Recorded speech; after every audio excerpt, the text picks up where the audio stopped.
안녕하십니까. 기능의학으로 환자를 치료하는 의사 닥터덕입니다. 곧 있으면은 설 명절입니다. 우리나라는 구정이라는 독특한 명절을 세게 되는데요. 명절이 되면 가족들이 모여서 우리나라의 전통적인 의식인 제사를 지내는 곳이 많습니다. 저희 집은 크리스찬 가정이다 보니까 제사라는 건 없고요. 가족들이 모여서 예배드리고 맛있는 음식 나눠 먹는 정도로 마치게 되는데, 오늘 말씀드릴 내용은 제사상에 올라가는 음식에 대한 얘기를 좀 드릴까 싶어요. 지역마다 특색이 다른 음식들이 올라가는 지역이 있을 것 같아요. 왜냐면은 그 조상을 모셨던 어르신들이 좋아했던 음식들을 위에다 얹어놓고 뭐 이렇게 하다 보니까 어느 지역에 특출하게 유명한 어떤 특산물이 있으면 그걸 올리겠죠. 제가 지금 있는 포항 지역, 경북, 경남 지역에서는 제사상에 많이 올라가는 음식이 있는데 그게 바로 돈베기입니다. 그래서 오늘 돈베기 얘기를 좀 드릴까 하는데, 돈베기 하면은 혼돈하시는 분이 가끔 있는데 제주도에 있는 돈베고기하고 또 약간 헷갈리시는 분이 있어요. 방언이긴 한데 뜻이 다릅니다. 제주도 방언의 돈베라는 거는 도마를 얘기해요. 그래서 도마 위에다가 고기를 얹어놓고 뭉텅뭉텅 썰어냈잖아요. 그래서 돈베고기다 이렇게 이제 붙여진 이름이고요. 돼지고기 갖고서 요리를 하죠. 근데 제가 말씀드린 경상도 지역, 경상북도하고 경상남도 지역에서 돈베기라고 얘기하면은 그거는 생선인데요. 주로 상어고기라든지 가끔 뭐 고래고기를 쓰기도 하는데 대부분은 상어고기가 많습니다. 돈베라는 거는 경상도 방언으로 토막내다 이런 의미가 포함돼서 돈베기 하면은 토막낸 상어고기를 의미하는 거예요.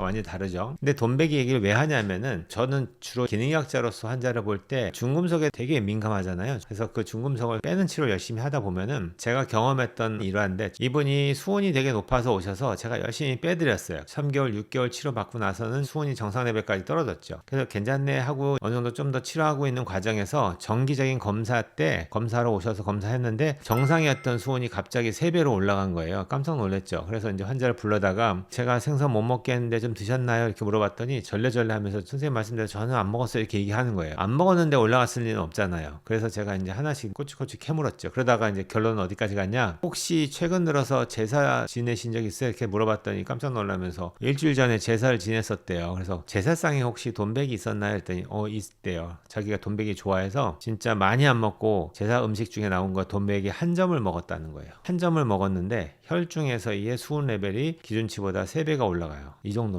그러니까 환자들한테 얘기할 때 나는 생선도 별로 안 좋아하고요, 많이 안 먹어요 이렇게 얘기하는데, 그래도 한 달에 한두 번 이상은 먹죠. 아무리 안 드셔도. 근데 문제는 노출되는 횟수라는 개념은요, 내가 오염물질에 노출될 수 있는 리스크 또는 확률을 얘기하는 것 뿐이에요. 그래서 제가 비유를 많이 드는 게, 예를 들어서 내가 생선을 10번을 먹었어요. 생선을 10번을 먹었는데 그 생선 하나에 오염이 1 정도씩 다 들어있다고 치면은, 가정을 하자면은, 그러면은 내가 10번 먹으면 10이 들어오는 거잖아요. 근데 만약에 나는 생선을 단 한 번밖에 안 먹었어요. 근데 그 한 번 안에, 그 생선 안에 오염이 15가 들어있다고 칠게요. 그러면은 나는 한 번 먹었지만 오염물질이 15가 들어온 거고 10번 먹은 사람보다 더 많이 들어온 거잖아요. 이게 바로 팩트인 거죠. 그래서 그 생선마다 오염된 양을 우리가 모르잖아요. 그러다 보니까 내가 얼마나 먹고 어떻게 먹었을 때 더 많이 들어오는지 확인할 방법이 없는 거예요. 그렇다고 맨날 먹을 때마다 내가 먹는 음식을 보내가지고 확인하고 먹을 사람이 세상에 어디 있겠어요. 그래서 그분은 돈베기 한 점을 먹다 보니까 의식 속에도 나는 고기 먹었다는 생각을 못한 거죠. 그리고 제사 음식을 뷔페식으로 다 먹다 보니까 내가 그걸 따로 막 먹으러 갔다는 그런 생각도 안 하다 보니까 안 먹었다고 착각한 거죠. 그런 적이 있어요. 그러다 보니까 명절 되면 여러분들이 명절 제사상 위에 올라가는 음식들, 생선부터 시작해서 여러 가지 먹을 건데, 그 중에서 가장 오염이 많은 심각한 생선이 큰 생선일수록, 그래서 참치도 참치회집에서 파는 생선이 100kg가 넘는 참치를 잡아다가 얘를 오롯이 해가지고 참치회로 쓰잖아요. 그러다 보니까 큰 생선일수록 오염이 더 많이 농축돼 있고요. 그리고 돈베기 상어도 우리가 테스트를 해봤거든요. 실제로 한 80마리 정도를 테스트 해봤을 때 기준치가 음식 1kg에 들어있는 수은의 양을 제한했거든요. 그걸 1ppm으로 제한을 했는데, 그거를 기준 잡았을 때 어떤 경우는 80배를 넘는 상어도 있었어요. 그러니까 어떤 경우는 80배가 넘고 어떤 경우는 그냥 기준치에 맞는 오염이 돼 있는 상어도 있고요. 복불복이죠. 어떤 상어를 먹느냐는 나도 모르잖아요. 그래서 확률적으로는 80을 먹을 수도 있고 1을 먹을 수도 있다 보니까 어떤 경우는 먹어서 전혀 문제가 없는데 어떨 때는 너무나 많은 과량의 수은이 들어와서 그것 때문에 내 몸이 망가지는 경우도 있을 수 있다.